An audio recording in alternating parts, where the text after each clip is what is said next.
Let's be honest, we are drowning in data. But what if most of it is a total mystery with no labels to tell us what we're even looking at? That's the huge challenge we're going to tackle today with a really clever branch of machine learning called semi-supervised learning. It's basically a way for an AI to get smart even when it only has a few clues to work with. It's all about making the absolute most of what you've got. So to really get why this is so important, let's dive into a really high-stakes problem. Picture a busy hospital. Every single day, hundreds of critical MRI scans are coming in, and each one could hold life-changing information. But the one thing you need to unlock that information, a trained radiologist, is an incredibly scarce resource. And this just shows you the mind-boggling scale of the problem. You've got this literal mountain of 60,000 scans, but your experts, the people who really know what they're looking at, can only get through a tiny fraction of them, just 500. The rest? It's just a massive pile of raw, unlabeled images. And that, right there, leads to the billion-dollar question. What do? Do you just throw away over 99% of your data because no one had time to label it? Do you just accept that your AI is only going to learn from this tiny, tiny data set? Or is there a way to tap into all that hidden knowledge just sitting there in the unlabeled stuff? Well, this is where our solution comes into play. Semi-supervised learning, or SSL for short, is designed for this exact challenge. It's the bridge between a world with a tiny bit of expert guidance and an absolute ocean of raw data. So here's the most important thing to get.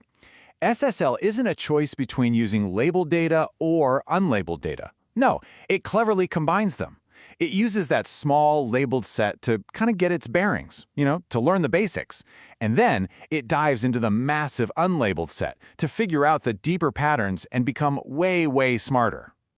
Now, for this to work, SSL has to make a few basic assumptions about how data is structured. First, there's smoothness. It just means that if two data points are really similar, they probably have the same label. Makes sense, right? Two MRI scans that look almost identical probably show the same thing. Second, the cluster assumption. Data tends to form natural groups, so our scans will probably clump into a healthy group and an unhealthy group. And finally, the manifold assumption. This one's a little more abstract, but it basically says that even if your data looks super complex, it often has a simpler hidden structure, kind of like finding a clean path through a tangled forest. These ideas are the foundation for how SSL finds meaning where there are no labels.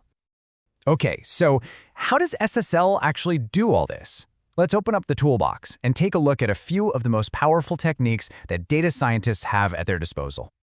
All right, first up is self-training. This is one of the most intuitive ways to do it. Think of it like a student teaching themselves. So first, you train a model on those 500 labeled scans. Then, you let that model make its best guess on the other 59,500.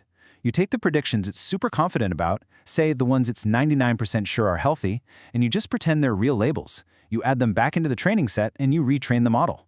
You keep doing this, and with each cycle, the model gets a little smarter. Of course, the catch is, if the model's early guesses are wrong, it can start teaching itself bad habits and reinforcing its own mistakes. Next up, we have co-training, which is kind of like having two experts teaching each other. Imagine you train two completely separate models. Model 1 might only get to see the left half of each brain scan, while Model 2 only sees the right half. Each one then makes its own high-confidence guesses on the unlabeled data. Then they share their best guesses with each other, basically creating new training examples to help the other model learn. It's a really brilliant way to get mutual improvement. Then you've got something called the pi model, which is built on a really simple but powerful idea. A good model should be consistent.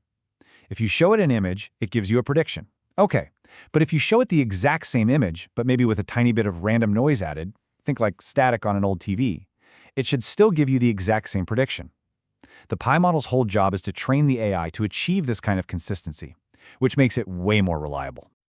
Okay, so those are the big ideas, but how do these concepts actually get built into the deep learning systems we use today? Let's take a quick look at a couple of the advanced architectures that put this theory into practice. First on the list is the ladder network. You can think of it as having two main parts. The first part is the encoder. Its job is to take an input, like one of our scans, and then deliberately add a little bit of noise to it. Then, as it processes this noisy image through its layers, it learns to pick out the most important features, the key shapes, textures, and edges that define what's in the image, even with all that noise. The second part is the decoder, and it does the exact opposite. It takes all that noisy, compressed information from the encoder and tries to work backward, layer by layer, to reconstruct the original, clean image. By forcing the network to learn how to tear an image down to its core components and then build it back up, it gets this incredibly deep and robust understanding of the data's fundamental structure. Another really powerful architecture is the VAE-based model. This thing is like a multitasking genius. It's got an encoder and a decoder that learn to compress and reconstruct images, just like the ladder network. But at the exact same time, it has a separate classifier that's trying its best to predict the labels for the data it has. The magic here is that all three parts are trained together. So getting better at rebuilding the unlabeled images actually helps it become a better classifier. And getting better at classifying the labeled images helps it better understand the underlying structure of all the data. So after going through all these different techniques, let's bring it all back home. Why is this stuff so critical? What's the big picture here? So let's just quickly recap the main points. First, in any field where getting expert labels is a huge bottleneck, like healthcare or legal, semi-supervised learning is an absolute game changer.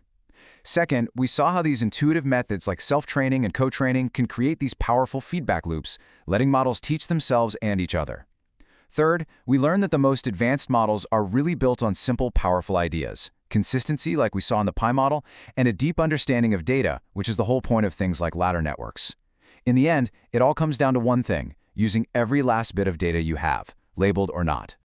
And that leaves us with one final thought.